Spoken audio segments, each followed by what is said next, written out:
जी, धर्म प्रेमी सज्जनों तथा आर्य बंधुओं, आज मैं आपके समक्ष फिर से प्रस्तुत हुआ हूँ एक और नए विषय को नहीं, बल्कि मेरे उस्ताद पंडित महेंद्र पाल आर्य जी उर्फ मुफ्ती मौलाना महबूब अली दामत बरकातुहुमुल आलिया। तो आज सरासर हमारे साथ पंडित जी जुड़ गए हैं, जो मेरे गुरु हैं और जिनसे मैं सीख करके मैं आपके सामने जो कुछ भी आज सुना रहा हूँ, जो बतला रहा हूँ, जो ज्ञान ऋषि दयानंद का जो मंतव्य है, वो मैंने अपने गुरु श्रीमान पंडित महेंद्र पाल आर्य जी के सानिध्य में ही मैंने उसको सीखा है। तो मैं पंडित महेंद्र पाल आर्य, मेरे गुरुजी को मैं बहुत बहुत नमस्ते के साथ बहुत बहुत धन्यवाद देना चाहूंगा कि आज आपने अपना कीमती समय निकाल करके आज हमें आपने अपना दर्शन दिए। और मैं तो बोलता ही रहता हूँ कि पंडित जी के सानिध्य में ही मुझे पता चला कि इस्लाम क्या है और वैदिक धर्म क्या है, और धर्म में तर्क की गुंजाइश होती है। धर्म तर्क ऋषि कहा गया है, तो धर्म को तर्क से ही जांचना चाहिए, ये बताया गया है। ये मेरे गुरु पंडित महेंद्र पाल आर्य जी के सानिध्य में मैंने ही सीखा। और हमारे साथ माननीय हमारे आर्य जी भी जुड़ गए हैं। मैं आपको बहुत बहुत धन्यवाद देना चाहूंगा। आपको बहुत बहुत नमस्ते के साथ मैं आपका भी बहुत बहुत स्वागत करता हूं। और मेरे गुरु भैया हमारे माननीय विप्लव आर्य जी भी हमारे साथ जुड़ गए हैं। मैं उनको भी स्वागत करता हूं और बहुत बहुत नमस्ते के साथ इस कार्यक्रम को। नमस्ते जी। तो आज का कार्यक्रम आप जानते ही हैं, आपने देखा ही है। हो रहा है मेरी तरफ से? हाँ, मेरी तरफ से ओके, ठीक है ठीक है। मैं एक सेकंड, मैं इसको थोड़ा चेंज कर लेता हूं।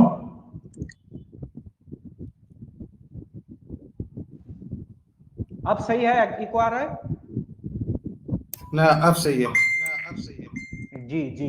तो मैं ज्यादा समय ना लेते हुए माननीय हमारे आचार्य जी को मैं ये सबसे पहला ये सवाल पूछना चाहूंगा, जो आज का विषय ही ये है कि पंडित जी ने इस्लाम को क्यों त्यागा। पहले इस कड़ी को देखेंगे, फिर वैदिक धर्म को क्यों स्वीकार किया, वो बात का विषय है। पहले पंडित जी से मैं ये गुजारिश करूंगा कि आप इस पर थोड़ा रोशनी डालिए। जी जी पंडित जी, माइक आप जी बहुत बहुत धन्यवाद है सभी महानुभावों को। आपने मेरे बहुत ही हृदय के निकट वास करने वाले भाई मगनलाल जी, मैं उनसे रिक्वेस्ट किया और मगनलाल जी का भी कहना है कि महेंद्र पाल जी के बाद इस मिशन को या मिशन के उत्तराधिकारी के रूप में संजीव रॉय का ही नंबर है। ये मगनलाल जी का कहना है। और ऐसे ही आपने कर्नल सुरेश पाटिल साहब भी कहते हैं। ये वापस आ रहा है आवाज वापस आ रहा है? हाँ, मुझे वापस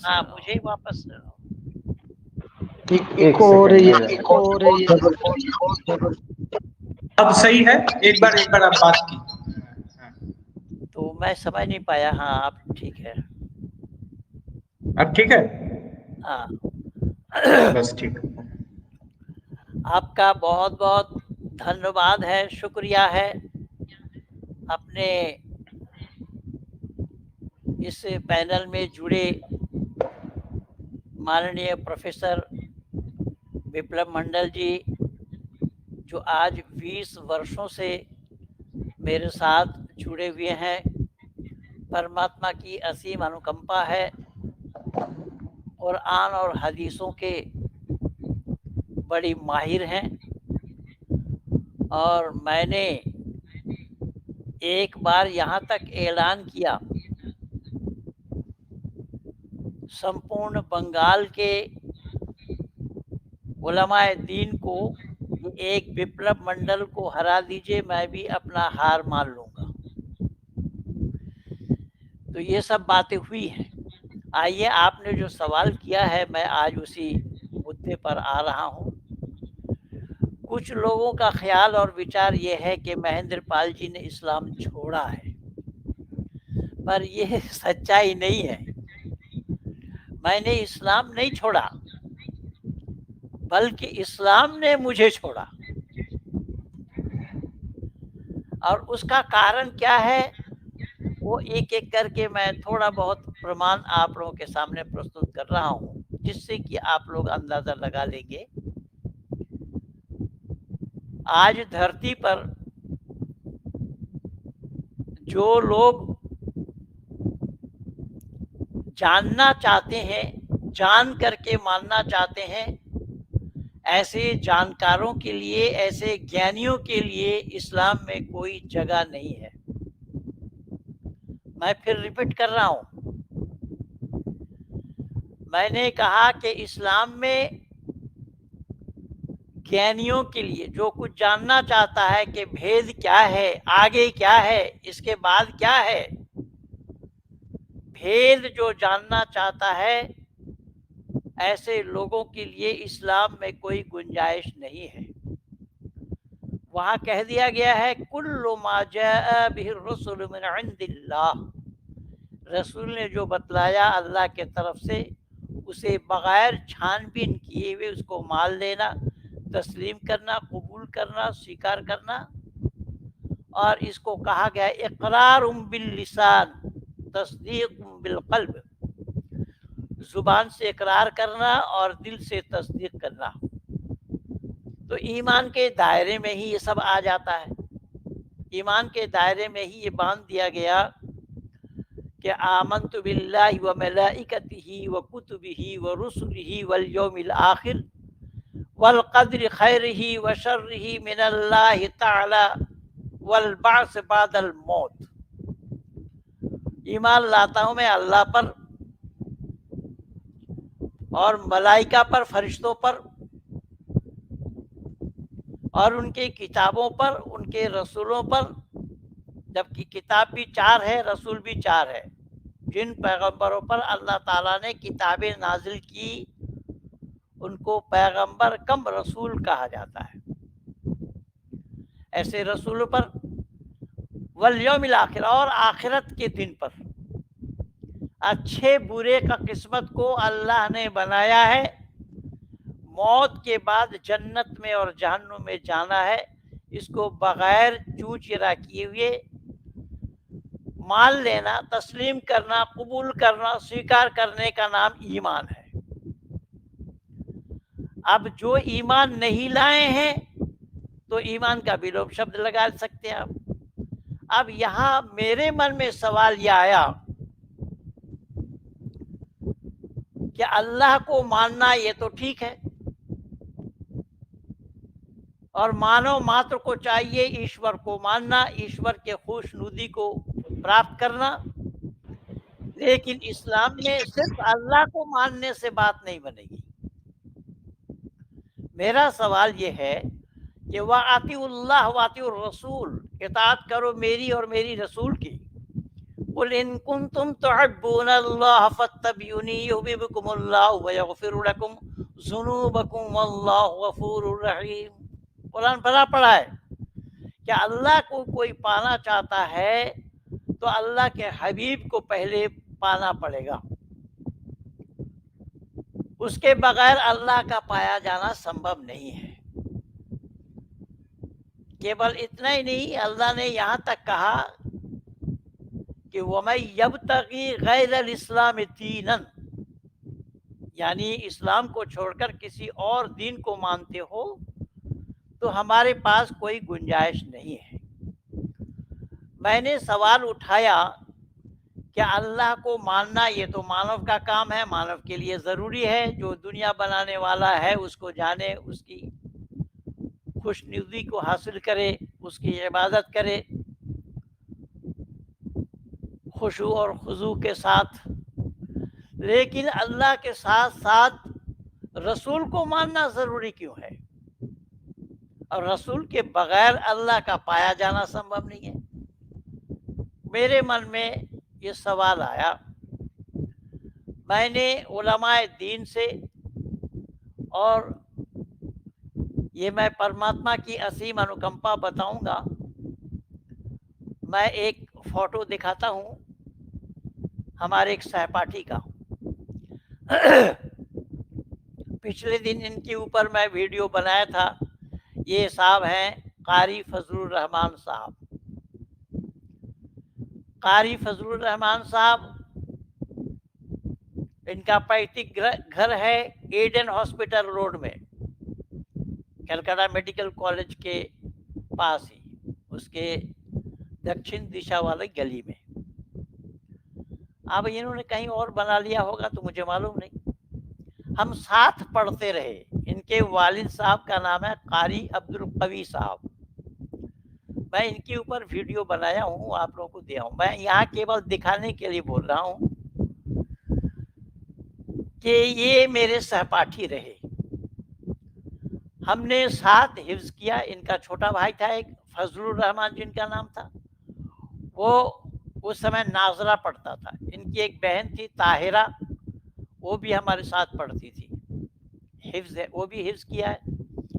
और इनके चाचा के 6 लड़कियां थी जो हाफिज साहब के नाम से जाना जाता था, इमाम साहब के नाम से लोग पुकारते थे, जो खिदिरपुर में सोलाना मस्जिद है उसके इमाम थे। वहां पे मदरसा अजमतिया है। तो उनकी 6 बेटियां थी। 6 बेटियों में से 5 हाफिज है। वे सब हमारे सहपाठी थे। हम लोग सब एक साथ पढ़ते थे। और इसी कलकत्ता से लेकर के दिल्ली तक इस्लाम जगत के बड़े बड़े विद्वानों से, आलिमों से मेरा परिचय हुआ। मैं अपने विद्यार्थी काल में बहुत ही इंटेलिजेंट रहा।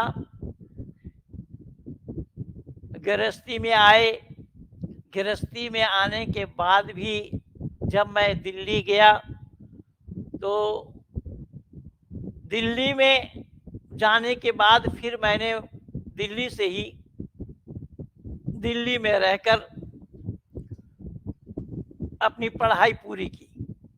अल-फाज़िल मौलवी सेट इन अरबिक लैंग्वेज।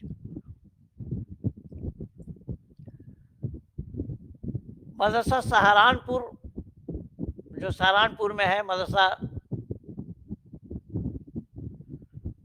उनके जो मोहतमिम थे मुजफ्फर हुसैन साहब, उनसे भी हमारा पिता पुत्र का संबंध रहा। कांदला में, कांदला मुजफ्फरनगर जिला में पड़ता है, किराना के पास है। पहले कांदला, उसके बाद किराना है। मौलाना इफ्तिखार हुसैन साहब थे। ये जो निजामुद्दीन मरकज वाले हैं, अब तो मौलाना साद का अता पता नहीं लग रहा है। कोविड के बाद से अपने अजीत डोभाल जी जब उनके यहाँ गए, उसके बाद से उनका कोई अता पता नहीं।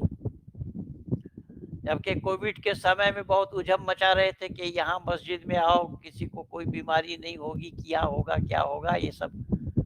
खैर, तो कांदला के मौलाना इफ्तिखार साहब इन्हीं परिवार के थे।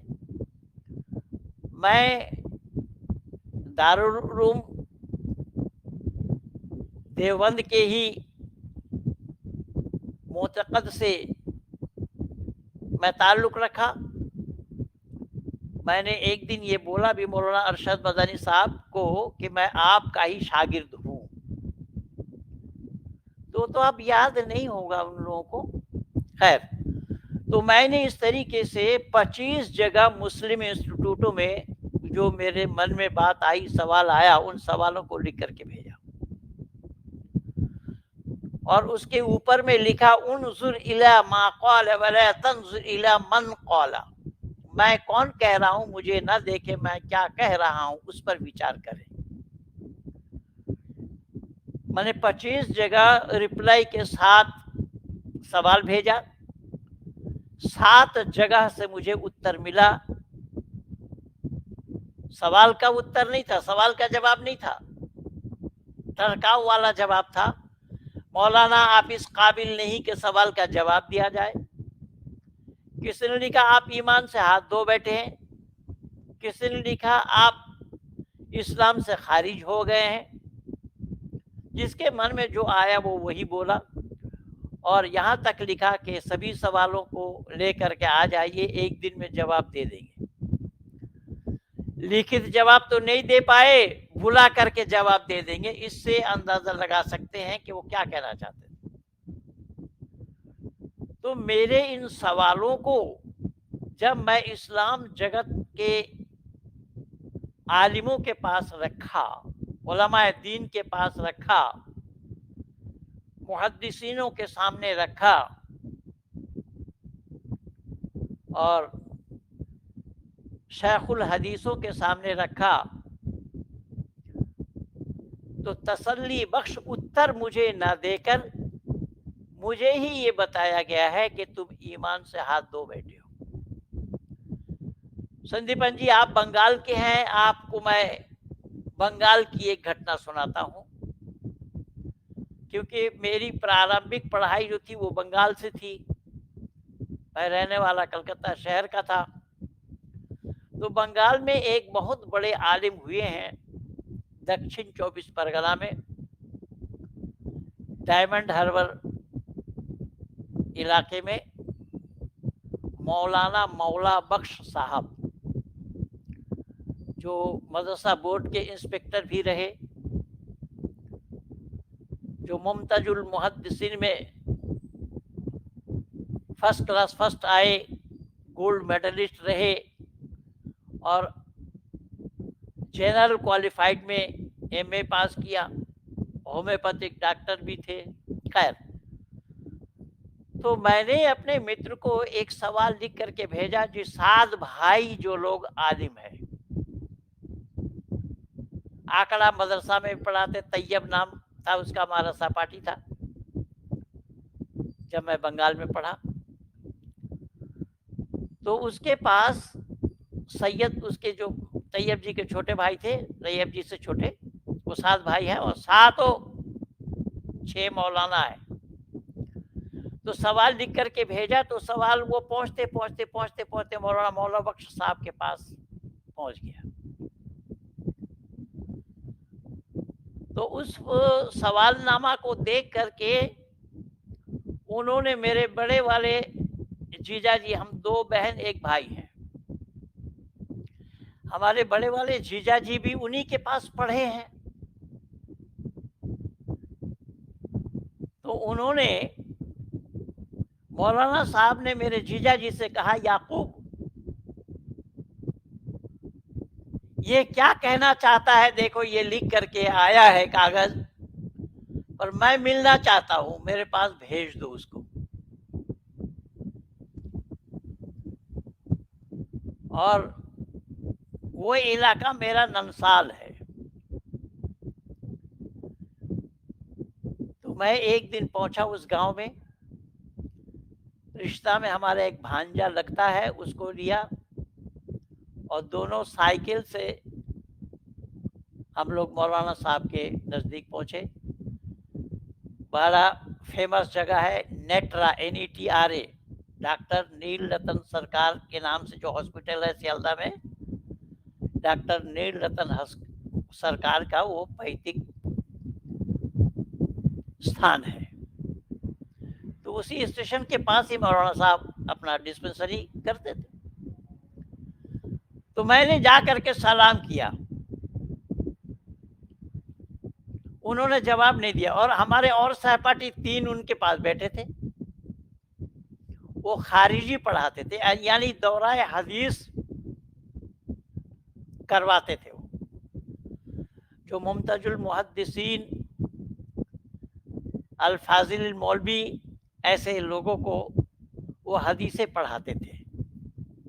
तो हमारे सहपाठी वहां और बैठे थे 3। तो मैंने सलाम किया और मौलाना साहब ने जवाब नहीं दिया। बोले, तुमने ये जो सवाल किया है, तुम तो जवाब के लायक ही नहीं रहे। मैंने कहा, हुजूर आपने ही तो पढ़ाया है मुझे।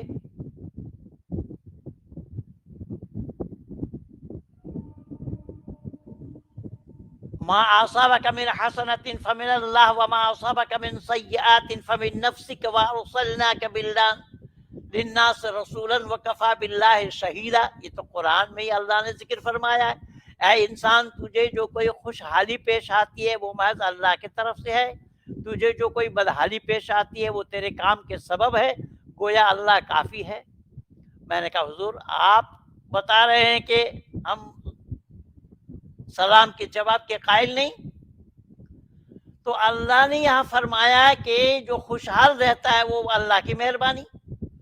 तो इस समय मैं इतना खुशहाल हूं कि मैं आपको बयान नहीं कर सकता, और यह अल्लाह की मेहरबानी कुरान के अनुसार, अकॉर्डिंग टू कुरान।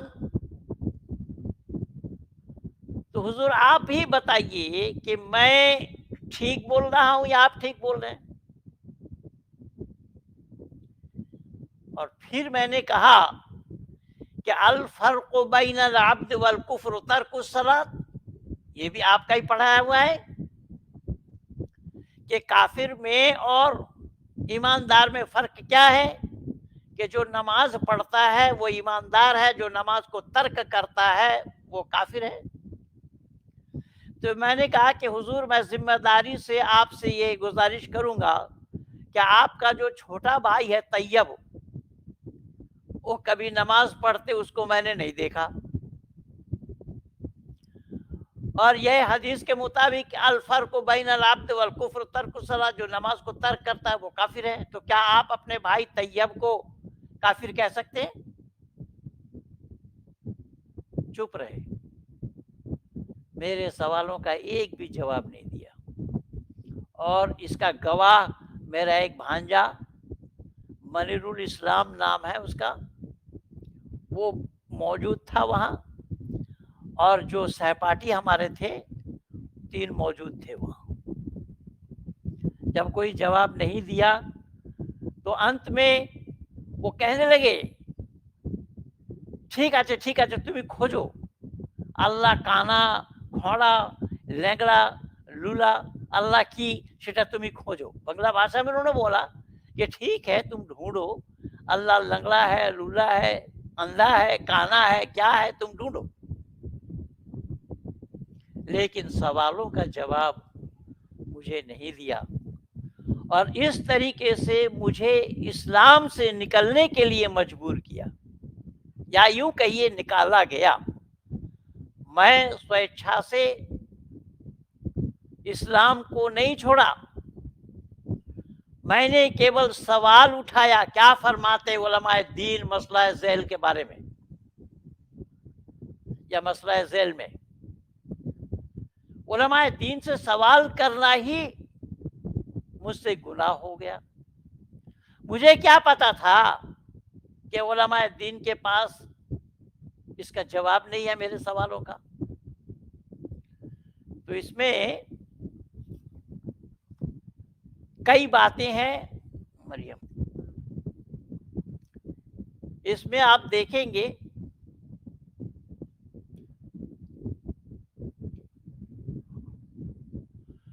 वज़कुर रहमत रब्बिका अब्दहू ज़करिया, ये आपके पालनहार की दया की चर्चा है। आप अपने भक्त ज़करिया, ये अपने रब से कह रहे हैं। ज़करिया एक पैगंबर थे, और ज़करिया,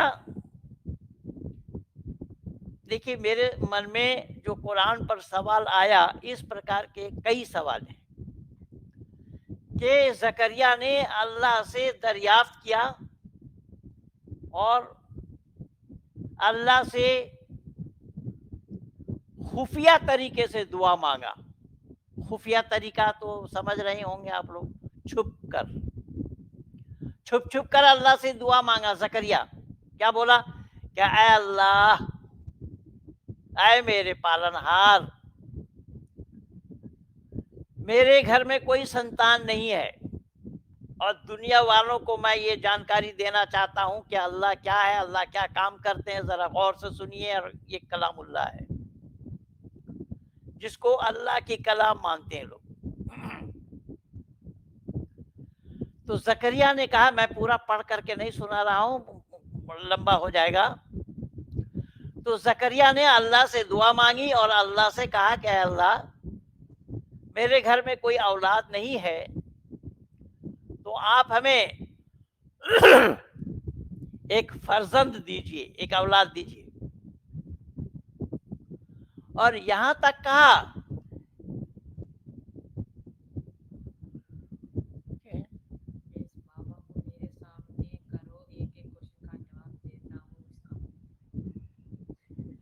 भाई तुम्हारे सामने ही तो है, हम कमरे अलग जा करके बोल रहे हैं क्या? आओ सामने आओ, डिबेट करो। है कौन? वक्कास? वक्कास बोल रहा है? वक्कास? हाँ, जी जी दादा, वकास खान नीचे। वक्कास, वैसे नमस्ते वक्कास वो नमस्ते पंडित जी। बकवास खान। हाँ हाँ बकवास खान, सुन पहले ध्यान से सुन मेरी बातों को। वो हारा हुआ है अल्लाह पंडित से जी कह हमसे। रहे हैं, जकरिया अल्लाह से क्या कहा? "ऐ अल्लाह, मेरी पत्नी बूढ़ी है और बांझ है, लेकिन संतान चाहिए।" अल्लाह उनको संतान देने का वादा करते। मेरे मन में ये बात आई कि ये अल्लाह का काम है संतान देना। ये पति पत्नी दोनों मिल करके संतान का उत्पत्ति करना, ये परंपरा है सृष्टि नियम का। केवल वही नहीं रुके, इसी के साथ साथ जकरिया की साली की बेटी मरियम, और ये सूरह मरियम यहीं से शुरू हुआ है, जो मैं एक आयत बोला केवल। उस मरियम को इस नादा रब्बहू निदाअन खफिया, जबकि उसने अपने पालनहार से विनय की, गुप्त विनय। देखिए बोला गुप्त विनय किया जकरिया ने। और रब्बी इन्नी वहना अल अज़्मु मिन्नी व अशअला रसूल शैबन वलम अकुन बिदन आबिदका रब्बिका शकिया रब्बी शकिया। उसने कहा रब्बी कि शकिया। रब्बी शकिया, उसने कहा कि मेरे पालनहार, मेरी अस्थियां निर्बल हो गई, बूढ़े से बाल सफेद हो गया, तथा मेरे पालनहार कभी ऐसा न हुआ कि मुझसे प्रार्थना करके निष्फल हुआ हूँ। तुझसे प्रार्थना करके कभी भी निष्फल नहीं हुआ, इसलिए मैं प्रार्थना कर रहा हूँ। वइन्नी खिफ्तुल मवाली मिन वराई मवालिया मिन वराई व कानत इमराती आकिरun फहब लिक मिन लदुका वलिया। और तुझे अपने भाई बंदों से भय है।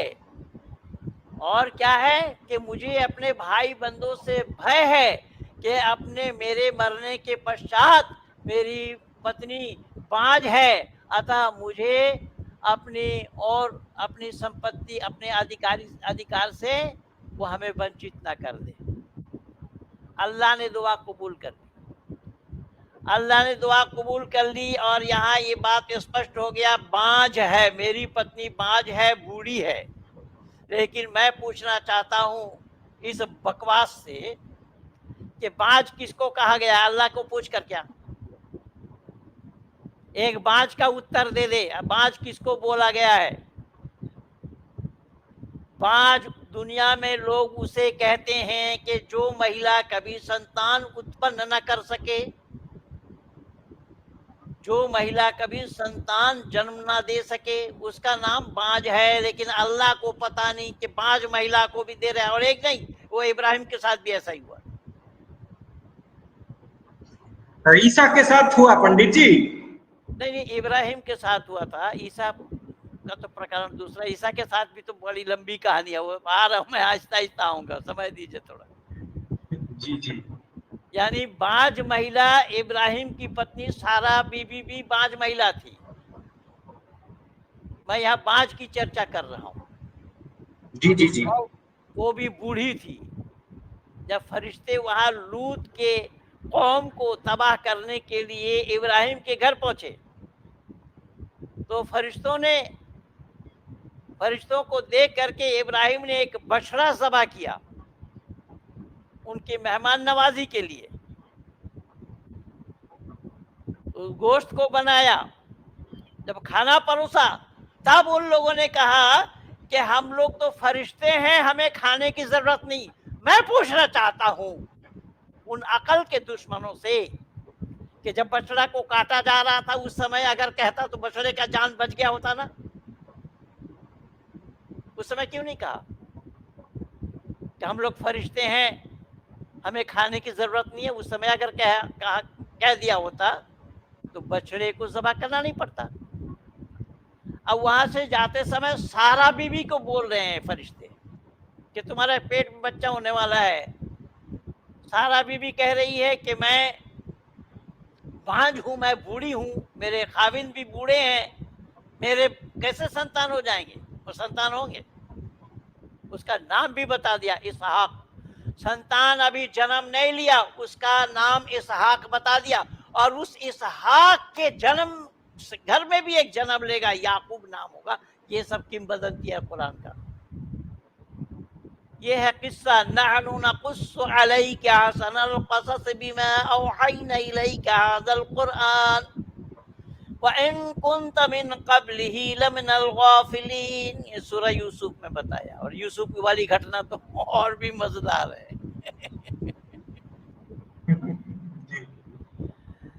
तो 111 आयतों में वहां क्या क्या किया है, क्या गुल खिलाया है, और ये सारा करामात अल्लाह का है, और ये कलाम है अल्लाह की। पर लोग, दुनिया वालों के मन में ये बात क्यों नहीं आती कि बाज उसको कहा जाता है कि जो महिला कभी संतान उत्पन्न न कर सके, उसका नाम बाज है। लेकिन जकरिया के पत्नी को अल्लाह संतान दे रहे।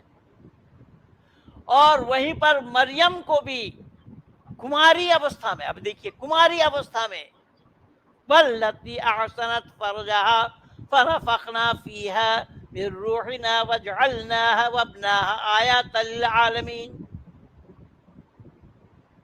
अल्लाह ने मरियम के फुरूजहा शब्द आया वहां पर। फुरूजहा मैं अपने पुस्तक में देख सकूं, बेचारा ने जवाब देकर फंसाया।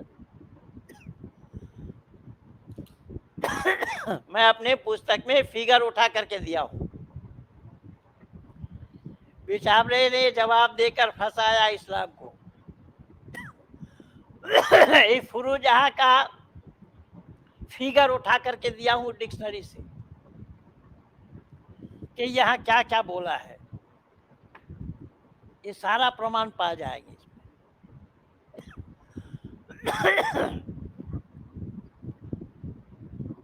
तो फूंक मारने से कभी किसी महिला का संतान होना संभव है? अगर कोई कहे कि हिंदुओं के पास भी है, मैं हिंदू नहीं हूं, पहले सुन लो। मैं वैदिक धर्मी हूं, मैं वेद का अनुयायी हूं, ऋषि दयानंद के शहदाई हूं,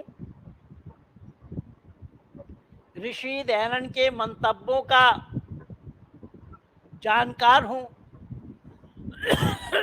इसलिए हमारी मान्यता यह नहीं है।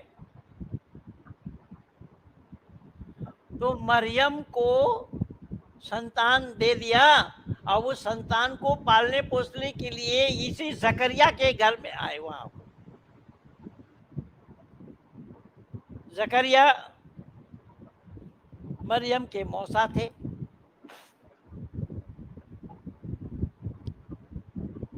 बांग्ला भाषा में जिनको मेसो कहा जाता है, मेसो के मतलब बोले मिलाओ।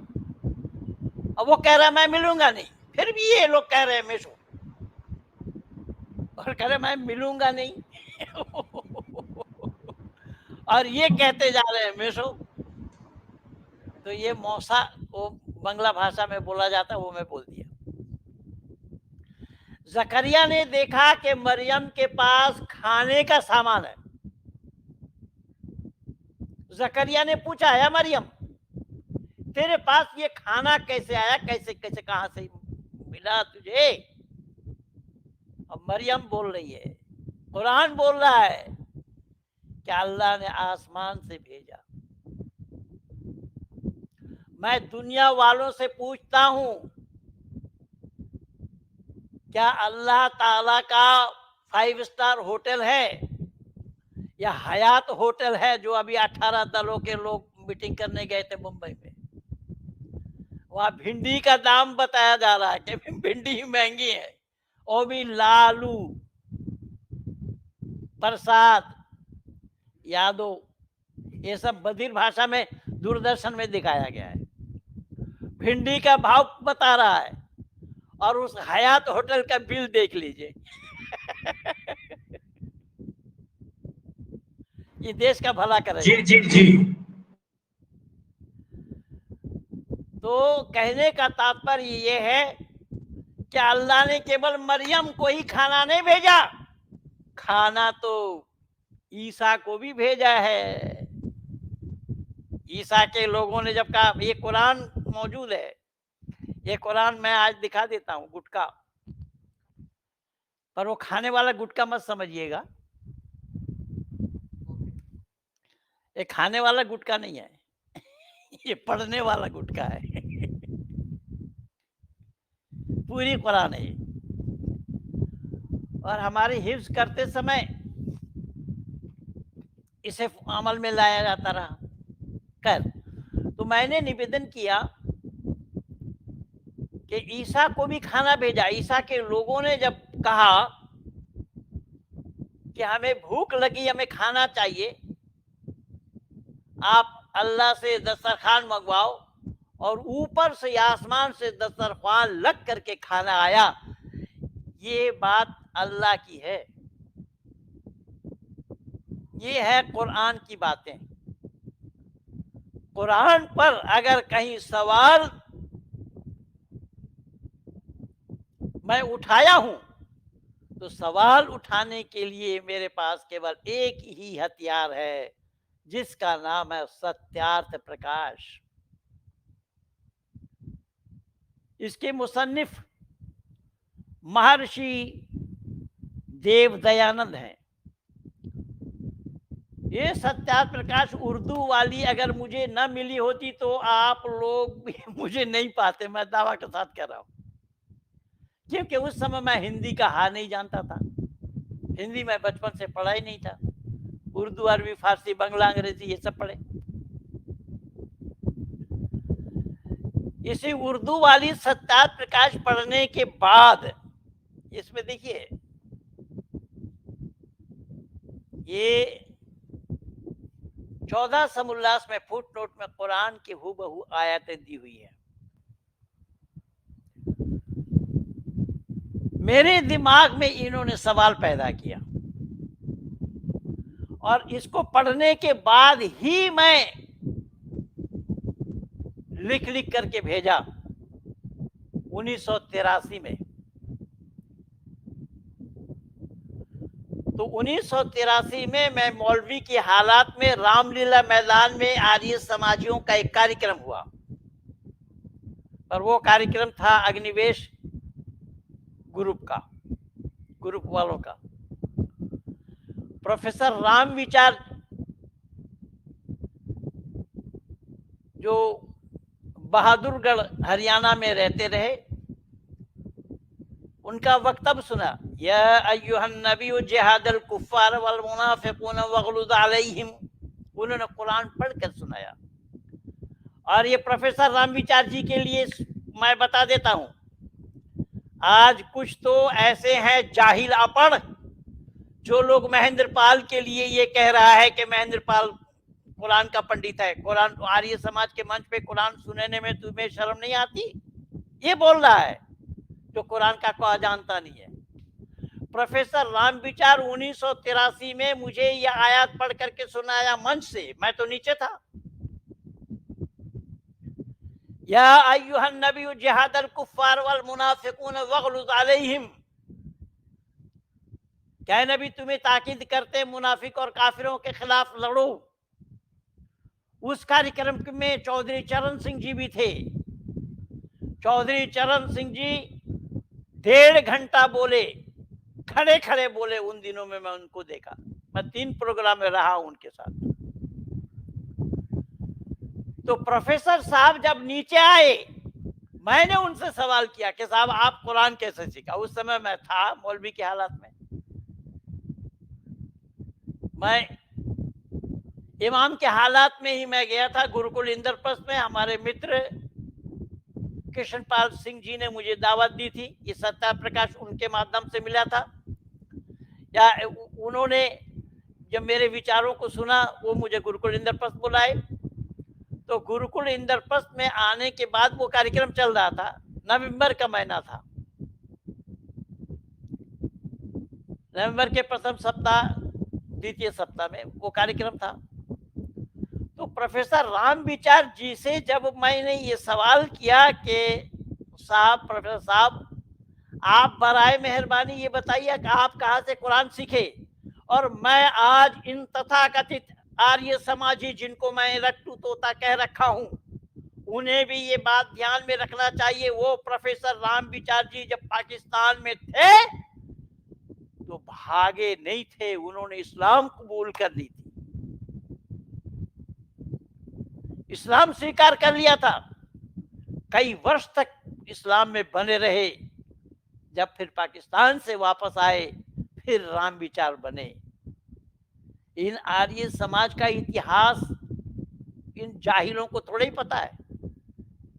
क्या आर्य समाज ने कितने विद्वान दिए हैं अरबी, उर्दू, फारसी के। पंडित लेखराम जी को पढ़ता हूं तो मुझे डिक्शनरी साथ रखना पड़ता है, ऐसे ऐसे शब्द उसमें हैं। पंडित चमुपति एमए को पढ़ता हूं तो डिक्शनरी साथ रखना पड़ता है। पंडित गंगा प्रसाद उपाध्याय जी को पढ़ता हूं, वहां पर भी बात यही है। पंडित शांति प्रकाश जी के साथ मैं बहुत वर्षों तक प्रचार किया हूं। पंडित लेखराम जी भी कुरान के अच्छे वक्ता थे। मेरे गुरुजी अमर स्वामी जी कुरान के जानकार थे। खैर, इस तरीके से मैंने प्रोफेसर राम विचार जी से जब पूछी ये बातें तो उन्होंने मेरे शक्ल सूरत को देख करके कहने लगे कि साहब मैं आप जैसे लोगों से सीखता हूँ, आप जैसे आलिमों से, मौलवियों से सीखता हूँ और सुनाता हूँ, आप भी सुनाइए हमें कुछ। तो मैंने उनसे पूछा, बताया कि मैं सत्यार्थ प्रकाश नामी एक किताब पढ़ा। उस समय तक मुझे ये पता नहीं था कि सत्यार्थ प्रकाश इन्हीं लोगों का है इसी संस्था की है।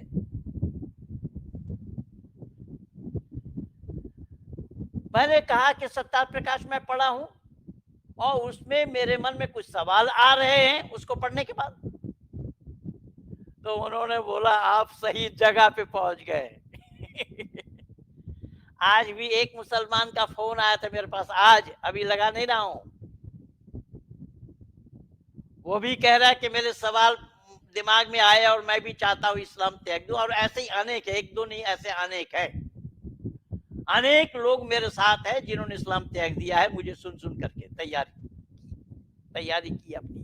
खैर, तो प्रोफेसर राम विचार जी ने कहा कि साहब आपको सत्या प्रकाश हाथ लगी तो बस आप सही जगह पहुंच गए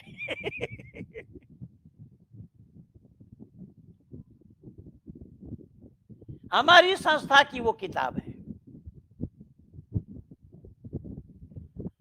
तो इस तरीके से मैं सत्या प्रकाश पढ़ने के बाद मैं उस गांव में होम्योपैथिक प्रैक्टिस भी करता था, बरवाला में। बरवाला बड़ी मस्जिद का मैं इमाम था। बरवाला बड़ी मस्जिद का इमाम, मेरा बहुत सारा प्रमाण आप लोगों ने भी देखा होगा। मैं समय समय पर आप लोगों को दिखाता रहता हूं।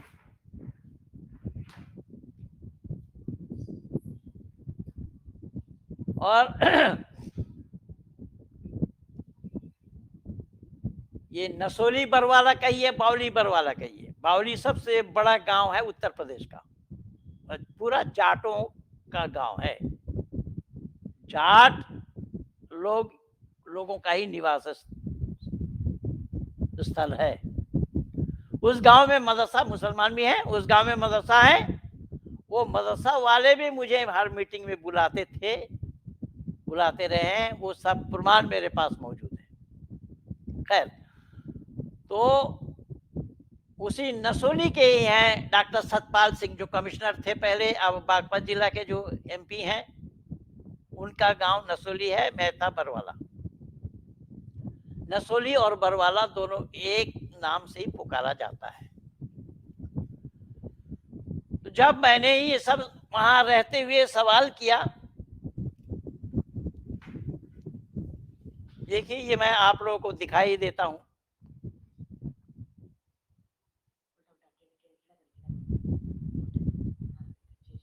इमाम बड़ी मस्जिद बरवाला, देख लीजिए संदीपन जी। इमाम जी जी पंडित जी, हाँ, बड़ी मस्जिद बरवाला। बरवाला, जिला बागपत। जी। एक दो नहीं, ऐसे कई पत्र आते रहे मेरे पास। जी जी जी। ये थोड़ा साफ साफ लिखा है, इमाम बड़ी मस्जिद बरवाला, जिला जी जी। बागपत। ये सरकारी स्टैंप लगे हैं, ये स्टैंप मेरे घर के, आपके घर के नहीं है। जी जी, दिख रहा है। साथ ही साथ ये देखिए,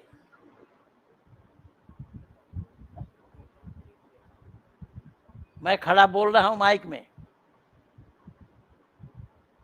जी। मौलवी महबूब की अली के शुद्धि का एक दृश्य, मौलवी महबूब की शुद्धि का एक दृश्य। डेट इसमें लिख रखा हूं क्या है? 18/11/1983 का। और ये फोटो भी मैं दिखा देता हूं। ये देखिए, उस शुद्धि का दृश्य है ये। लेकिन आज 40 साल हो गया है, मैं सबको सजा करके रखा हूं, फिर भी कुछ मिसप्लेस हो गया है। ये देखिए, यज्ञ करते समय जल सिंचन करते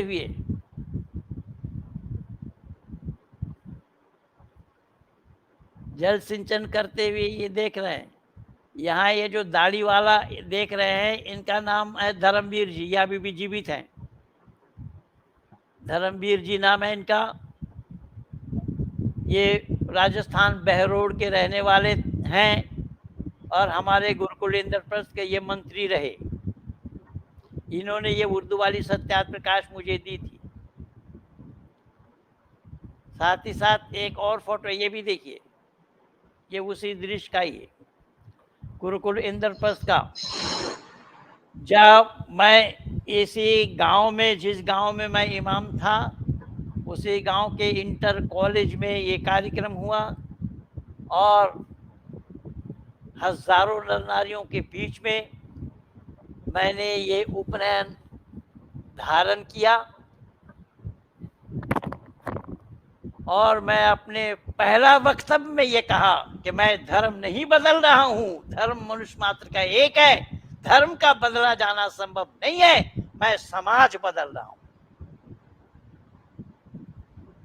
मुस्लिम समाज अंधविश्वासी लोगों का समाज है। मैं पढ़े लिखे लोगों के साथ गुजारना चाहता हूं। आर्य समाज में पढ़े लिखे लोगों के साथ गुजारना चाहता हूं। ये देखिए, इसके नीचे क्या लिखा है, नीचे वाला लाइन आप लोग पढ़ करके देखें।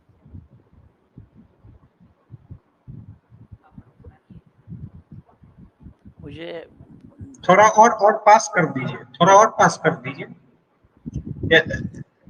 हाँ जी। मेरठ के इमाम ने, क्या नाम है, सपरिवार इस्लाम का त्याग कर अपने पूर्व जो के वैदिक धर्म में प्रवेश किया।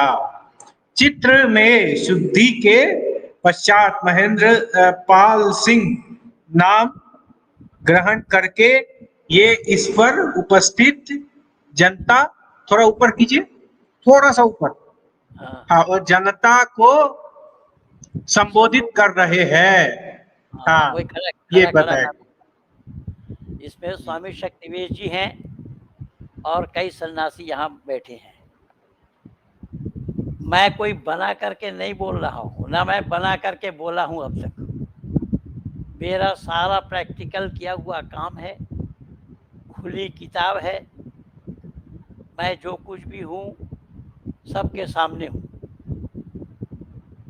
तो मैंने निवेदन किया कि इसी दिन ही मैं गुरुकुल इंद्रप्रस्थ में आ गया।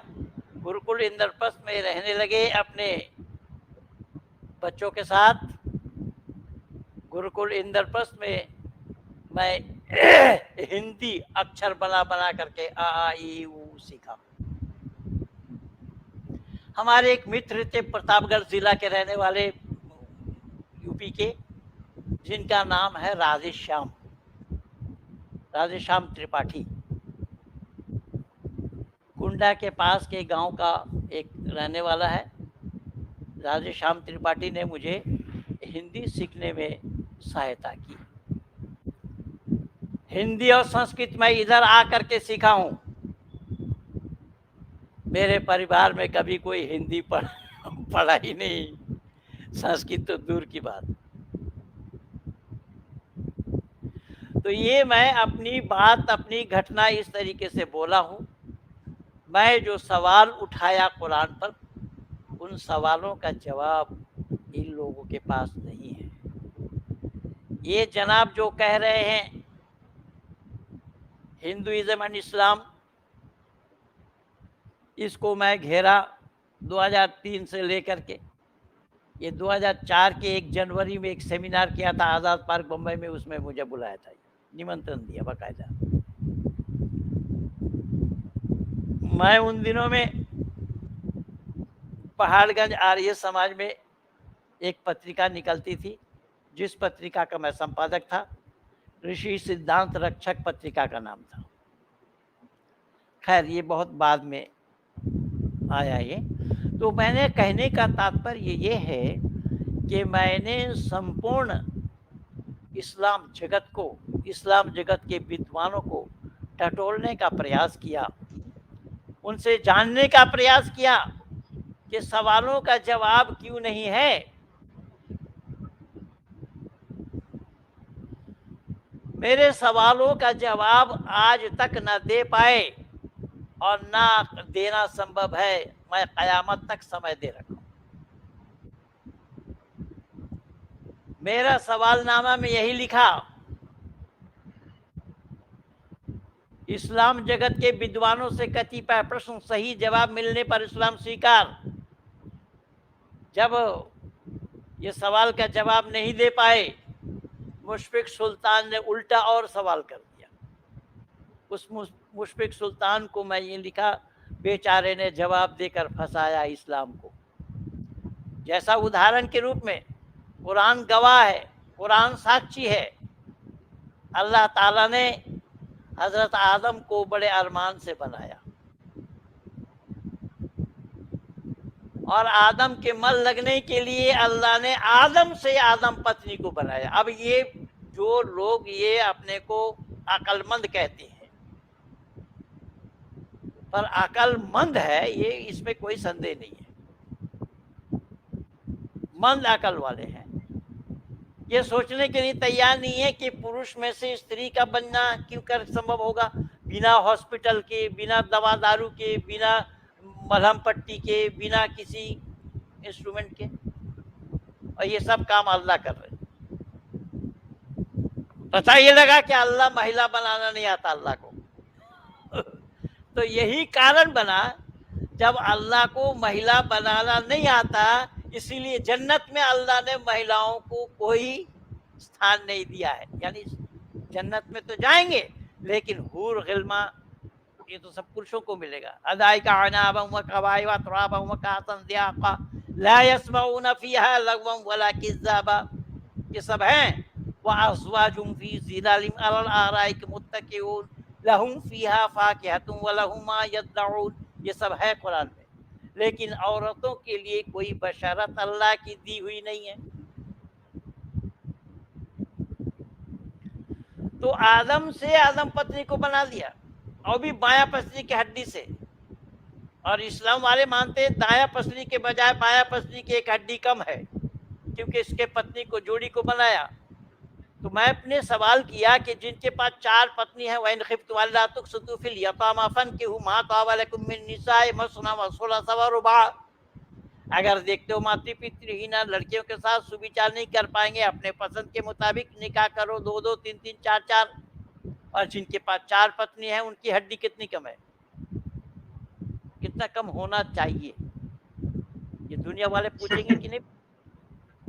जब एक हड्डी से एक पत्नी को बनाया तो 4 हड्डी जो बने हैं, हमारा देखा देखी हम हमारा आंखों देखा हाल हमने देखा है। 4 पत्नी, ये फुरफुरा शरीफ के पीर साहब के थे, छोटा पीर जो था, छोटे भाई जो थे, इनको 4 भाई को में जुल्फिकर अली सिद्दीकी, ये उन्हीं का ही पोता पोता लोग हैं जो ये इलेक्शन लड़ रहे हैं, जो ये क्या नाम पार्टी का बनाया है,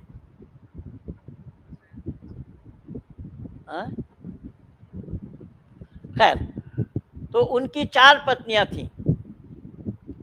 और उन दिनों में जब मैं समाज में था, उन दिनों में 40-42 बच्चे थे उनके। बाद में कहाँ तक कितने हुए पता नहीं। अब ये पूरी गांव बसाया उन्होंने, है?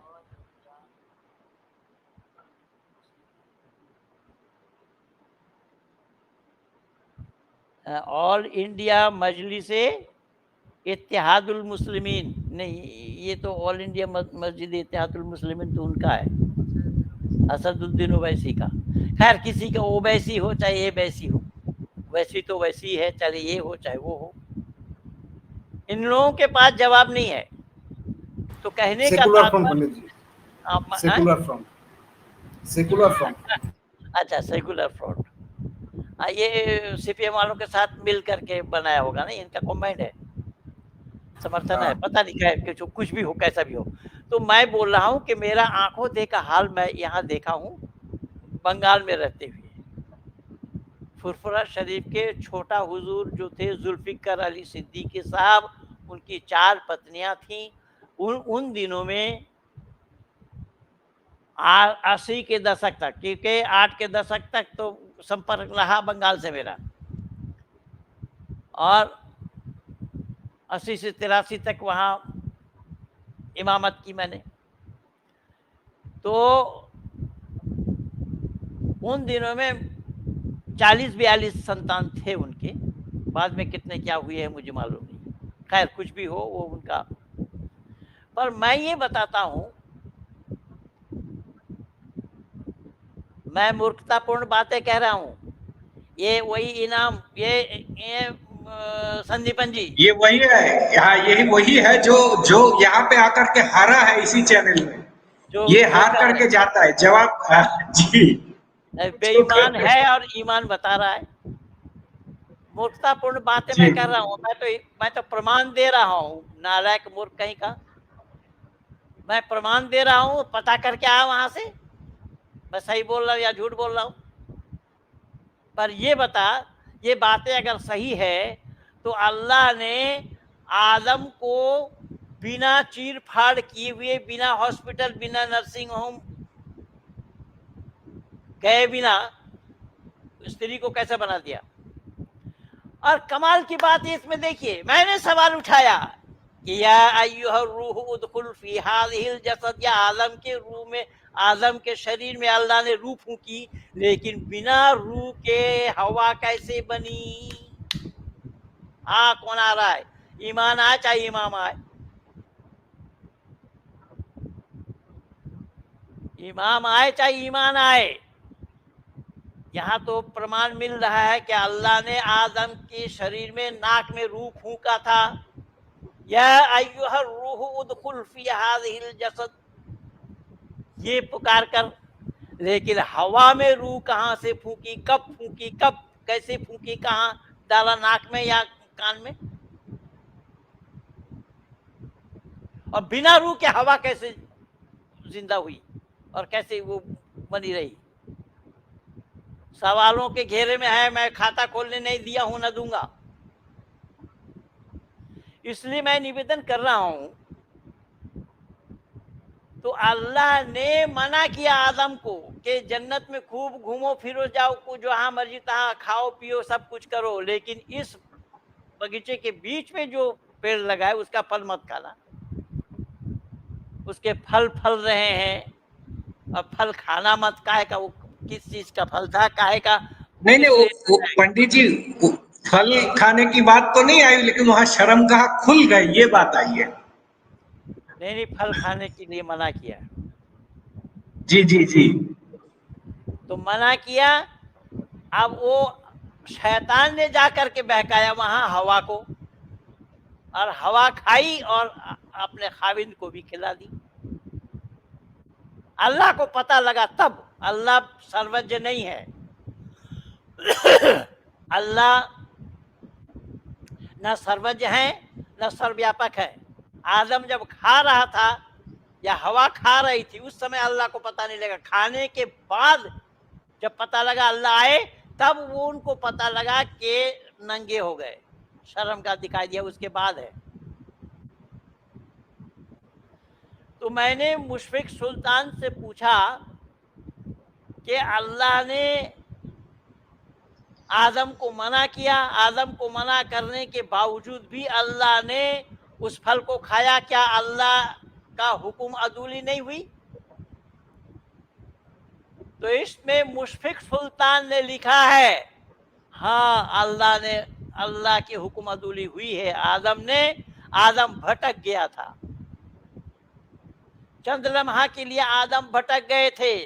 मैंने कहा कि बच्चों, चंद लम्हा ही सही, पर भटक गए थे, इसका मतलब तुम भी भटके हुए हो। तुम भी लाइन से अलग हो गए। तुमने स्वीकार किया कि आदम की गलती थी, और आदम की गलती ही नहीं, यहाँ अनेक पैगंबरों ने और भी बोला है कि ये आदम के गलती से जन्नत से निकाल दिया और दुनिया में इस तरीके से परेशान होना पड़ा, आदि जो कुछ भी है। तो मेरा कहने का मकसद और उद्देश्य ये है कि सवाल पूछा जाना गुंजाइश नहीं है। सवाल पूछने की गुंजाइश नहीं है। सवाल किया जाना संभव नहीं है। तभी तो मैं कारी फजलुर रहमान को बोला था उस दिन, उसका वीडियो जो यूसुफ के लिए सुना रहे थे, दास्तान यूसुफ, मैं वहां सवाल उठाया था कि यूसुफ अल्लाह का पैगंबर, याकूब अल्लाह का पैगंबर था, एक पत्नी से लाया, और राहिल 2 पत्नियां थी, मामा के लड़की, दोनों लड़की थी। उस समय दोनों बहनों को इकट्ठा करना मना नहीं था, बाद में हराम हुआ है, पहले हराम नहीं था। यानी अल्लाह अपना कानून बदलते हैं। 1 से 11 संतान और 1 से 2 संतान। जो 11 संतान हुए तो वो यूसुफ से हसद करते थे, ईर्ष्या करते थे, यूसुफ को मारना चाहा। तो मैंने सवाल उठाया कि संतान बनाते समय याकूब वो दुआ पढ़ना भूल गए थे क्या? अल्लाहुम्मा आतिना वलदन सालिहन जन्निबनी शैतान व जन्निबनी बिशैतान मा रज़क़तना बिस्मिल्लाह। ये संतान बनाने से पहले ये दुआ पढ़ना होता है अकॉर्डिंग टू इस्लाम। तो अल्लाह के पैगंबर, अल्लाह के नबी हजरत याकूब अलैहिस्सलाम ये दुआ भूल गए थे क्या? जो 11 संतान सब गलत हुआ। वलदन स्वालिहन बोला जा रहा है, नेक अमल, स्वाले, नेक अमल करने वाले संतान हमें दे। तो ये अगर मांगते होते तो नेक अमल करने वाले संतान देते। जैसे यहाँ 5 महिलाओं को संतान दे रहे अल्लाह, जकरिया के कहने पर बूढ़ा अवस्था में शरीर बोदा हो गया, शरीर अचल हो गया, शरीर में शक्ति नहीं है। यही हाल इब्राहिम का भी था, तो इसके बावजूद भी संतान हो रहे उनके घर। तो फिर अल्लाह सवालों के घेरे में है कि नहीं है? तो यही सवाल पूछने पर ये कहते हैं कि इस्लाम में कोई गुंजाइश नहीं है, जाओ भाई। लेकिन आज जो बाढ़ आई हुई है एक्स मुस्लिमों की, जो एक्स मुस्लिम भाई जितने भी हैं वो केवल नास्तिक बना रहे हैं, उनको सच्चाई से कोई मतलब नहीं है, सच्चाई से वो कोसों दूर है। कईयों को मैं सुनता हूं वो बोल रहे हैं कि मैं कोई धर्म नहीं मानता। भाई धर्म कैसा तू नहीं मानता? माँ को माँ कहता है या नहीं? तो माँ को माँ कहना धर्म है या धर्म? धर्म क्या है? धर्म किसको कहा गया पहले जान, फिर उसके बाद बता के मैं धर्म नहीं मानता। जो ये लोग कह रहे हैं कि राजनीति में धर्म, राजनीति से धर्म को अलग रखना चाहिए, तो क्या ये सब राजनेता अपने पत्नी को माँ कहते हैं? जब पत्नी को माँ कहते नहीं है तो फिर राजनीति में हो चाहे घर में हो, सब जगह ये लागू हो रहा है। फिर राजनीति से धर्म को अलग कहाँ रखा गया है, कहाँ रखा जा रहा है? ये सब बेकार और फजूल की बातें हैं। इसलिए मैंने निवेदन किया कि बहुत विडंबना है आज मेरे किए हुए काम में। आप देखेंगे कि जो कुछ भी जैसा भी हो रहा है, मैं बुद्धिस्टों के ऊपर अगर काम ना करता होता, आज जो लोग डींग हाँक रहे हैं कि डरो मत मैं जीवित हूँ, डरो मत मैं जीवित हूँ, बुद्धिस्टों के ऊपर जितना मैं काम किया हूँ, इन सब काम के करने से बुद्धिस्टों ने मुझे खरीदना चाहा और उन्होंने साफ बोला है कि हमारे बड़े अधिकारियों ने आपकी ये रेट लगाई है 50,000 करोड़। बुद्धिस्टों के बोलने से, बुद्धिस्टों पर बोलने से, तो फिर आज ये कहना क्यों और कैसा सार्थक हो रहा है कि बौद्ध लोग वेद के खिलाफ बोल रहे हैं, कोई और खिलाफ बोल रहे हैं, और उस समय जब खिलाफ बोले थे तब तो मैं काम करके दिया। फिर ये कहना कहाँ तक सही है, डरो मत। लेकिन एक बात मैं आज और भी बताना चाहूँगा, और वो मैं बात ये बताना चाहूँगा, आप सारे प्रबुद्ध वर्ग के लोग मेरे वक्तव्य को सुनने के लिए बैठे हैं, जुड़े हैं, कि भारत एक ऐसा देश है कि भारतवर्ष में बोलने की आज़ादी, अभिव्यक्ति की आज़ादी सबको मिली हुई है। अगर भारत सरकार अभिव्यक्ति की आज़ादी सबको दिया हुआ है, तो फिर एक्स मुस्लिमों को मुसलमान मार क्यों रहे हैं, उन पर सजा कौन लागू करेगा? भारत सरकार को नहीं चाहिए कि उन्हें कैद करे, उन्हें फांसी पर लटकाए? हम तो अपनी बात कर रहे हैं, और है दम है तो सवालों का जवाब दे। इसीलिए मैं कई बार बोला हूं, भारत सरकार को चाहिए कि कुरान और बाइबल पर चर्चा हो कि ईश्वरीय ग्रंथ इसमें कौन सा है। जैसा कुरान है वैसा ही बाइबल है। मैं बाइबल को बोला नहीं, लेकिन बाइबल इससे और बढ़ करके है। अंधविश्वास की गुंजाइश बाइबल में है। लेकिन मैं ये निवेदन कर रहा हूं, ये जो बाइबल में धर्मशास्त्र है, इसमें एक एक लाइन में आप देखेंगे जैसा क्विंटल क्विंटल गांजा पी करके लिखा गया हो।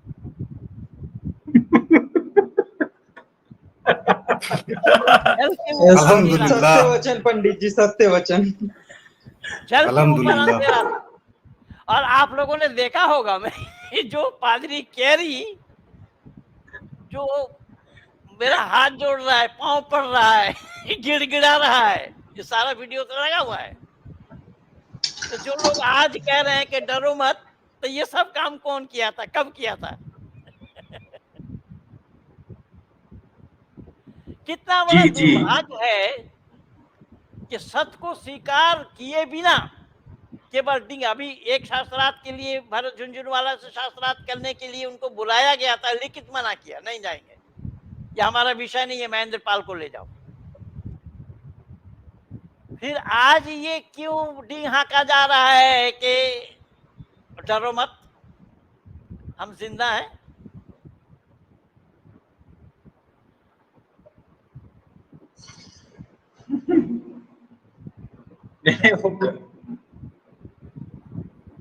गांजा जी। नहीं पीते, ये बाइबल देता हूँ। ये कह रहा है मैं गांजा नहीं पीता। अब देखिए ये गांजा कैसा पिया है, देखिए। दादा का डायलॉग दे बाइबल देता हूँ। आदि में परमेश्वर ने आकाश और पृथ्वी की सृष्टि की।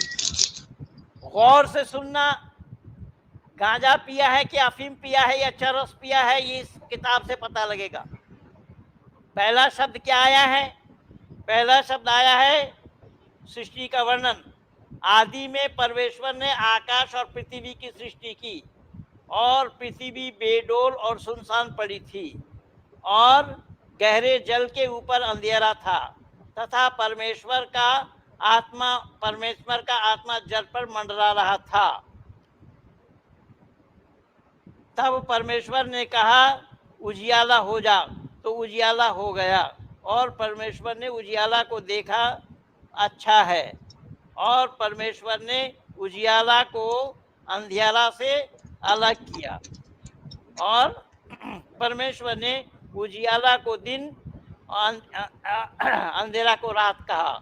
तथा सांझ हुई, फिर भोर हुआ, और फिर एक दिन हो गया।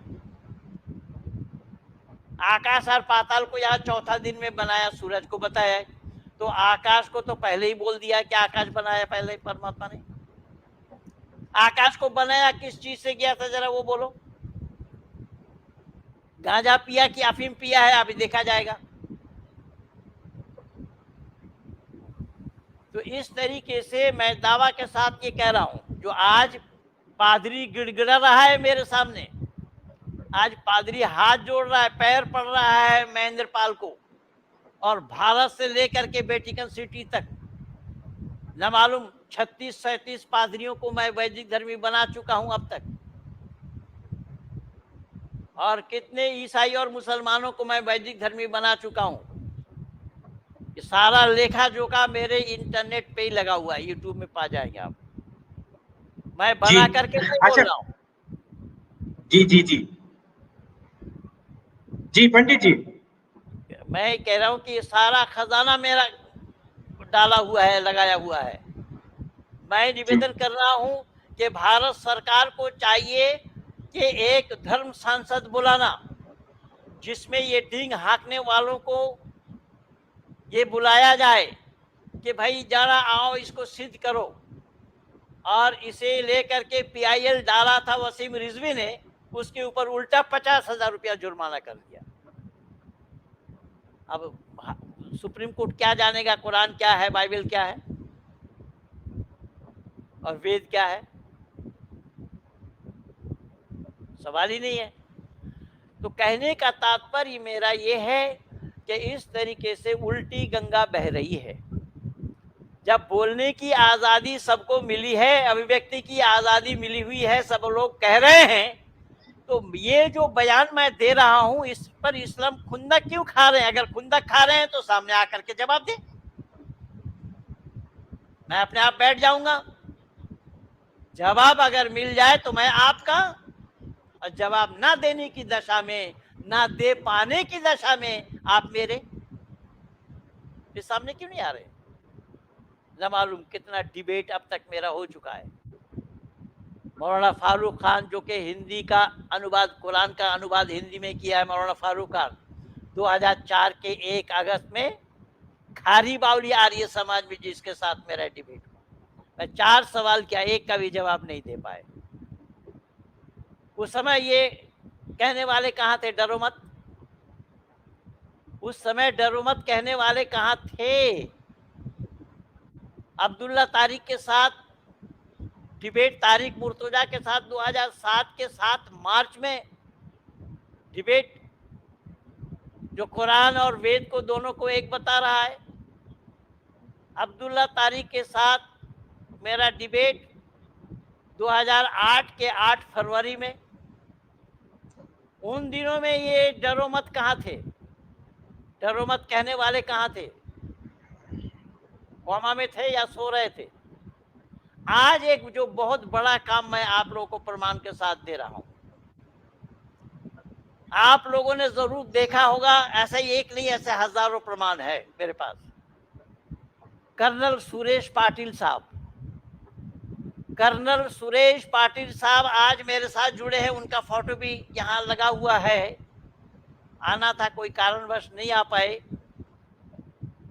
तो कर्नल सुरेश पाटिल साहब जाकिर नाइक को सुन सुन करके जाकिर नाइक की तरफ मुतासिर हो गए थे,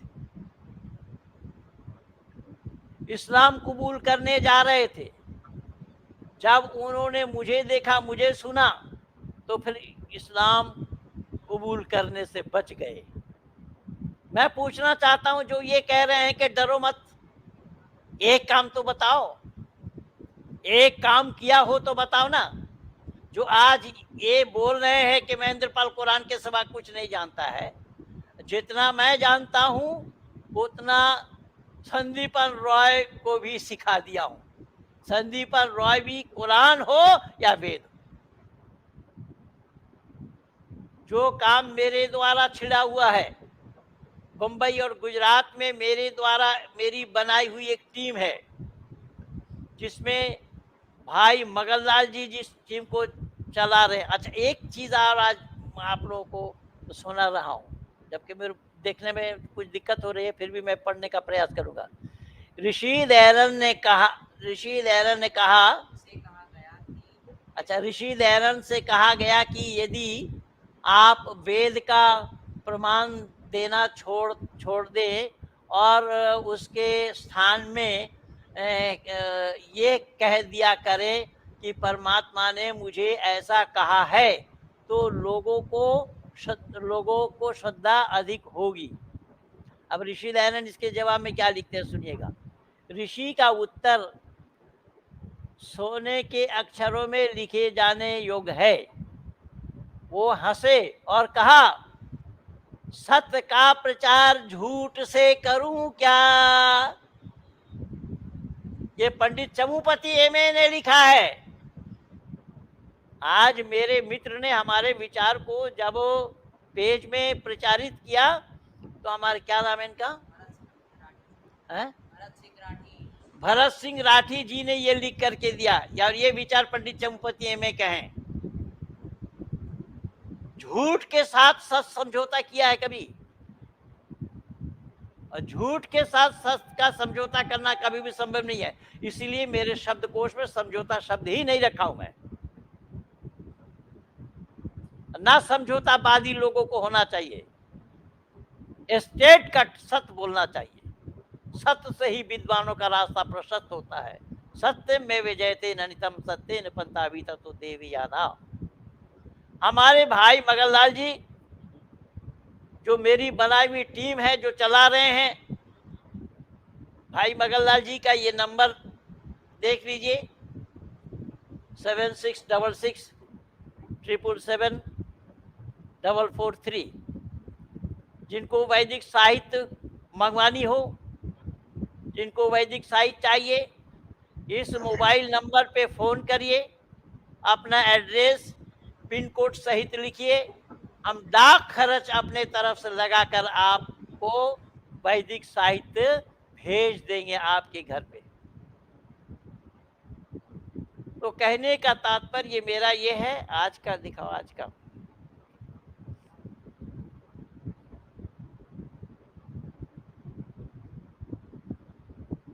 मैं पूछ रहा हूं। आज तो धन बटोरने के लिए धनवानों को बुला रहे हैं लोग, और मेरे जाने पर धनवान वहां विरक्त होते कि धनवान के साथ मेरा विरोध है, जबकि कोई विरोध नहीं है। मैं बोल चुका हूं, मेरा किसी से कोई विरोध नहीं है। और वो कह रहे हैं कि आपके आने से शायद हमारा काम बिगड़े। भाई, हम मेरे जाने से तुम्हारा काम बिगड़ेगा, इसीलिए उसने टिकट ही कैंसिल कर दिया। तो ये धन के पीछे भागे फिर रहे हैं। लेकिन मैं निवेदन कर रहा हूं कि ये काम तो किसी ने किया हो तो बताओ। बंबई में इतने बड़े बड़े सेठ लोग हैं और सबसे पुरानी आर्य समाज का जन्म भी उसी बंबई में हुआ था। लेकिन किसी आर्य समाजी ने ये काम किया हो या कर रहे हो तो बताओ। लेकिन हमारा भाई मगनलाल जी बखूबी इस काम को अंजाम दे रहे हैं, चाहे वो महाराष्ट्र में हो या गुजरात में। संपूर्ण भारत भर में वैदिक साहित्य बांटा जा रहा है और हम दुनिया को वैदिक साहित्य के तरफ आकर्षित भी कर रहे हैं। कितनी शुद्धियां उस संस्था के माध्यम से हमने की है अब तक। इसलिए खैर मैं बोलता रहूंगा। जी बात लंबी हो जाएगी। जी जी जी जी माननीय, हाँ जी, माननीय हमारे साथ माननीय हमारे मगनलाल जी, माननीय मगनलाल जी भी अपना थोड़ा वक्तव्य रखे तो मैं उनको ऐड करता हूँ यहाँ पे। अच्छा, ये एक्स मुस्लिम दारा शिको जी मांग रहे थे उर्दू वाली सत्यार्थ प्रकाश, तो इस नंबर में आप कॉल कर लीजिए, ये 7666774443। एक्स मुस्लिम दारा शिको जी मांग रहे थे, तो आप इस नंबर में कॉल करेंगे तो आपको सत्यार्थ प्रकाश डाक खर्च सहित दे दिया जाएगा। आपको कुछ देने की आवश्यकता नहीं है। आप इस नंबर पे फोन करिए, मैं अभी बोला हूँ। आप अपना पूरा एड्रेस लिखिए पिन कोड सहित, और आपके एड्रेस पर ये सत्यार्थ प्रकाश, उर्दू वाली सत्यार्थ प्रकाश, हम बंगला वाली सत्यार्थ प्रकाश, कई भाषाओं में सत्यार्थ प्रकाश जो छपी है इस समय उपलब्ध है। हम हर एक सत्यार्थ प्रकाश लोगों को पहुंचाते हैं।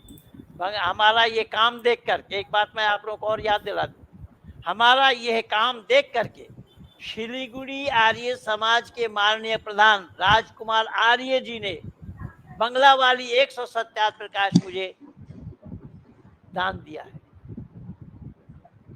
मेरा ये काम देख करके। इसलिए मैं पूछना चाहता हूं कि डरो मत। डर कहाँ थी? डर कौन रहे थे लोग? कौन लोग डर रहे थे जिनको डरने के लिए मना किया जा रहा है? क्या ये सब काम हुआ है? डर निडर बनाने वाले लोगों को, निडर बनाने वालों ने ये सारा काम करके दिखाया है क्या? मैं पूछना चाहता हूँ। इसलिए भाई मगनलाल जी से मैं भी विनती करूंगा कि 2 शब्द आप जरूर बोले। और मैं आपको रिक्वेस्ट किया था, मैं विशेष करके आपको लिख करके भेजा था कि आज संदीपन जी के चैनल में जा रहे हैं इस कार्यक्रम में, और आपको आना जरूरी है। जी जी जी जी, बिल्कुल बिल्कुल। तो पहले तो अपनी चैनल में उपस्थित समस्त सदस्यों को मेरा सादर नमस्ते। नमस्ते जी। तो संदीपन जी ने हमें निवेदन किया, किंतु हम तो आए हैं आज संदीपन जी को सुनने को और विप्लव जी को सुनने के लिए। हम तो बोलते ही रहते हैं, हम तो यहाँ बोलते ही रहते हैं। आप बोलिए। आर्य जी और महेंद्र पाल पीछा छोड़े तब तो बोले ये लोग। जी जी जी जी जी जी। लेकिन आप वो भोला के लिए भी जरूर 2 शब्द बोले। भोला को जो मैं तैयार किया वो संदीपन राय जैसा ही है भोला भी। जी जी, बिल्कुल बिल्कुल संदीपन जी, ये भी आपके उधर से ही है और बिल्कुल आपके समान ही ये कुरान को और वेद को ठीक जैसा आप जानते हो वैसे ही वो जान रहे हैं। और यहाँ पे जो भी पंडित जी के द्वारा कोई मुल्ला हमारे साथ में आता है तो उसके साथ में वो शास्त्रार्थ करने के लिए हमेशा तत्पर रहता है। जी जी। और आपको और विप्लव जी को जनवरी में हमारा निवेदन है कि दोनों जन साथ में आएंगे तब भी ठीक है, और 2 में से 1 आएंगे तब भी हमको ठीक है। जी जी जी। मैं कहूँगा दोनों को आने के लिए। जी जी जी जी जी जी, बिल्कुल स्वागत है, बिल्कुल स्वागत है। और दूसरी जी बात है जी कि जी जब तक व्यक्ति वेद साहित्य को अर्थात के वेद और वेद अनुकूल ग्रंथों को नहीं पढ़ेंगे तब तक उसको सत्य असत्य का वो निर्णय नहीं कर पाएगा। अभी आपका प्रारंभ में आपने जो तर्क की बात की थी संदीपन जी ने जी कि बिना तर्क किए हुए हम सत्य तक नहीं पहुंच सकते हैं। तर्क भी सत्य तक पहुंचाने का एक सहायक साधन है, किंतु तर्क को यदि प्रमाण मिले तब तर्क है, अन्यथा वो खुद तर्क है। जी जी जी हाँ, प्रमाण के साथ यस तर्केन अनुसद्धत सधर्म वेदेन तारा। जी जी जी तो जब उसको प्रमाण मिल जाता है तो वो बलवंत हो जाता है वो तर्क, और प्रमाण को पुष्ट करने के लिए तर्क होना चाहिए। और हमारे यहाँ पे जो लॉजिक की बात कर रहे हैं तो लॉजिक और तर्क में अंतर है। लॉजिक होता है गणित में और तर्क होता है विज्ञान में। मैथमेटिक्स और विज्ञान दोनों में अंतर है। तो प्रत्येक विषय को समझने के लिए हमें चिंतन मनन करना चाहिए, और चिंतन मनन के लिए हमें स्वाध्याय करना चाहिए अथवा विद्वानों के साथ में सत्संग में जुड़ना चाहिए, जिससे कि हमें सत्य की सही परख हो। जी जी जी जी जी जी जी बहुत बहुत हाँ बहुत बहुत तो मैं चाहता हूं कि कुछ हम विप्लव जी से सुने। हाँ हाँ विप्लव दा आप कुछ कहिए, फिर मैं माननीय ब्रह्म राक्षस जी के नमस्ते। पास भी आऊंगा। हमें सुनाई दे रहा है? जी जी जी हाँ जी हाँ जी हाँ बोलिएगा जी तो भैया। सुनाई देगा, बोलिए आप। अच्छा, अभी एक नहीं, आवाज क्लियर है कि नहीं यही जानना था। हाँ ठीक है, बिल्कुल अच्छा, एकदम। तो मैं बोल रहा हूँ, इधर एक्स मुस्लिम नाम का एक था दावासी को, जिसने एक सवाल पूछा है कि पंडित जी आपने तो बाइबल के बारे में बता दिया, कुरान क्या पी का लिखा है? कुरान तो मैंने एक स्क्रीन शेयर किया हूँ, हाँ हाँ कुरान की क्या पी कर लिखा है। तो मैंने एक स्क्रीन शेयर किया हूँ, थोड़ा उसे देख लीजिए, शायद दिखाई दे रहा है सबको। तो कुरान ये पी है करके सूरत लिखा तहा है या की। खा करके लिखा होगा? तो आप तक तो 1.5 घंटा तक, मतलब 1 घंटा 21 मिनट तक मैं बोला हूँ इसी पर ही। तो हाँ, उसी पे तो मैं जवाब दे उस रहा हूँ। पर ही तो खाया या तो पिया। अगर देखेंगे सूरत तहा को अगर देखेंगे तो सूरत तहा के 44 नंबर आयत में ये है कि जबकि एक बात है कि आलिम उलेमा लोग और बहुत सारा तफसीर में भी हमको दिखाया देता है और सारे किताबों में दिखाया देता है कि वो कहते हैं जो मामले में वो डिसीजन नहीं ले पाता तो अल्लाह के ऊपर छोड़ देता है। वल्लाहु आलम, वल्लाहु आलम, अल्लाह बेहतर जानता है। बेशक अल्लाह बेहतर जानता है। तो यहाँ खुद अल्लाह भी कंफ्यूज में रहता है। कैसे? तो अगर इस आयत को हम देखते हैं तो अल्लाह भी शायद शब्द का यूज करता है, मे भी। अल्लाह अपने आप पे कंफ्यूज है, वो भी कहते हैं वल्लाहु आलम।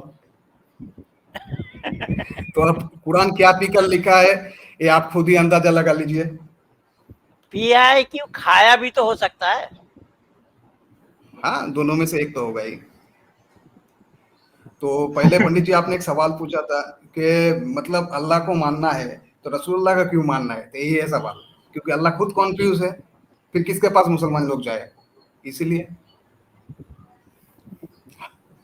जी जी अच्छा ठीक है विप्लव दा, मैं सबको ये क्योंकि एक स्ट्रीम ब्रह्म राक्षस जी का भी स्ट्रीम है।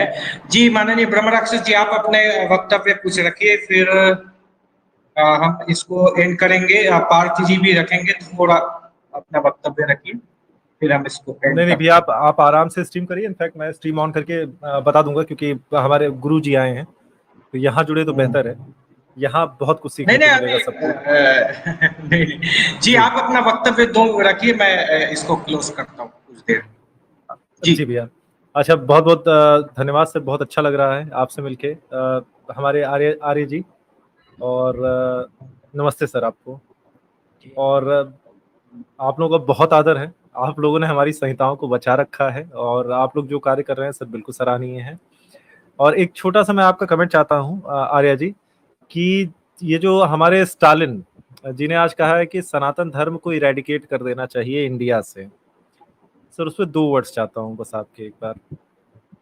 जी पंडित जी, 2 शब्द आपके बोलिए। स्टालिन जिसको सनातन के बारे में पता ही नहीं है, सनातन शब्द का अर्थ यही है कि ना नूतन ना पुरातन, जो शाश्वत है, आदि सृष्टि से है और रहेगी अंत तक।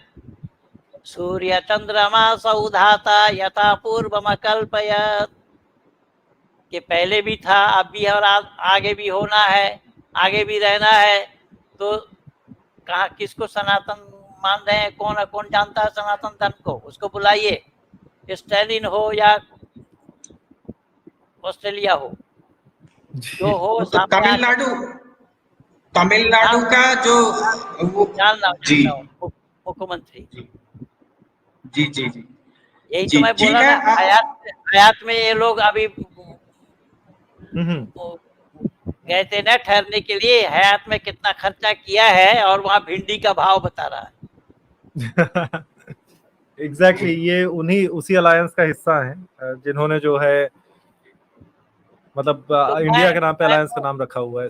मैं तो बाबू कल बोल दिया हूँ अपने एक वीडियो में, मैंने बोला कि एक तरफ माननीय प्रधानमंत्री नरेंद्र भाई मोदी जी अकेले हैं और बाकी भारतवर्ष के सारे विरोधी नेता हैं, लेकिन फिर भी वो मुकाबला किए जा रहे हैं। मेरे साथ भी घटना ठीक यही है कि एक तरफ महेंद्र पाल है और दूसरी ओर समग्र आर्य समाजी है।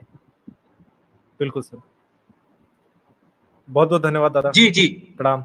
हाँ अच्छा, ये पार्थ जी आप अपना वक्तव्य रखिए, फिर हम खत्म करते हैं इसको आज की तरह। दादा नमस्ते, सभी नमस्ते। पंडित जी नमस्ते। नमस्ते नमस्ते आर्य जी। जी मुझे भी अच्छा लगा आज आपको सुन के। मैं वैसे आपकी वीडियोस भी डेली सुनता हूँ। पास्टर कैरी वाला मुझे बहुत बेहतरीन लगा था, आपने सही मजा चखाया था उससे। और जैसे पंडित जी, मेरा काम भी ईसाइयत पे ही है, मैं ईसाइयत के ऊपर काम कर रहा हूँ अभी। ये क्रिश्चियनिटी पर काम करते हैं और ये भी आर्य ही है और क्रिश्चियनिटी को ये धो रहे हैं। इनका रोज सोमवार को कार्यक्रम रहता है और ये भी अच्छे से धुलाई इनका भी चालू है। जी वो जेम्स भी आता है पंडित जी, जेम्स जो है ना, हाँ वो भी आता रहता है और उसकी भी ठुकाई होती रहती है। जी इनके चैनल पंडित जी बहुत बड़ा नमूना है जेम्स। जेम्स तो हम लोग के पास कई बार हारा है। पंडित जी वो गीता और बाइबल को एक बोलता है, श्री कृष्ण जी को जीसस बोल देता है। बहुत बड़ा नमूना है। गलती नहीं, खाली उनकी गलती नहीं है, ये इस्कॉन वाले भी यही कर रहे हैं, ये प्रभुपाद स्वामी भी यही कर रहे हैं। मुसलमानों में जाते हैं तो मोहम्मद को श्री कृष्ण बताते हैं और ईसाइयों में जाते हैं तो यीशु को कृष्ण बताते हैं। जी अरे इस्कॉन वाले इन्हीं हिंदुओं के कारण ही तो हमारा सत्य सनातन वैदिक धर्म में सेंध लगाया जा रहा है। जी एक सच्ची बात मैं आप लोगों को और बता दूं, सभी जनों को। जी यस और नो बोलिए। मैं कह रहा हूं कि आप सभी लोगों को एक सच्ची बात और बताऊं, यस और नो बोलिए जल्दी से, मैं जवाब दूं। Yes sir. जी आप बताइए। तो ये भी आप लोगों को पता होना चाहिए कि हमारा संदीपन रॉय भी उन्हीं इस्कॉन वालों में ही था। पंडित जी ये तो ज्ञात है हमको अभी भी कि संदीपन दादा अभी वहाँ के रजिस्टर्ड मेंबर। जी ठीक है पंडित जी, आज बहुत लंबा हो गया कार्यक्रम, आपका स्वास्थ्य भी है तो जी हमारा आंसू कई बार दिखा रहा पिताजी। जी जी जी जी जी। तो इन्हीं से आपका सबसे पहले तो आपका शुक्रिया अदा करूंगा और साथ साथ हमारे आपके चैनल में जितने भी जुड़े हैं सभी महानुभावों का मैं शुक्रगुजार हूं कि एक आवाज में आप लोग अपना समय, कीमती समय को दिया है हमारे यहाँ पर। और ज्यादातर विचार तो मेरे ही थे, मेरे विचारों को आप लोग सुनने के लिए यहाँ उपस्थित हुए हैं। तो मैं इसी तरीके से खरा बोलता हूँ या इसी तरीके से सत्य बोलता हूँ। मैं सत्य के सिवा कुछ नहीं बोलता। ऋषि दयानंद ने सत्यम वदिष्यामि ऋतम वदिष्यामि से शुरू किया सत्यार्थ प्रकाश को। जी। और आप सब लोगों से मैं हाथ जोड़ करके यही विनती करूंगा कि सत्य को धारण करने में और असत्य को छोड़ने में सर्वदा उद्यत रहना चाहिए। ऋषि दयानंद भी बतला रहे, सत्य को बोलना और बुलवाना, असत्य को छोड़ना और छुड़वाना मैं अवश्य समझता हूँ। तो आप सब लोग भी ऐसा ही सत्य को बोलिए, औरों से बुलवाइए, असत्य को छोड़िए, औरों से भी छुड़वाइए। आप लोगों से यही विनती है मेरी। जी जी। तो ठीक है, इन्हीं शब्दों के साथ मैं अपने वाणी को यही विराम देता हूँ।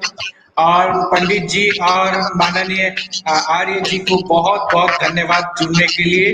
इन्हीं शब्दों के साथ बोलिए भारत माता की जय। जय जय जय जय।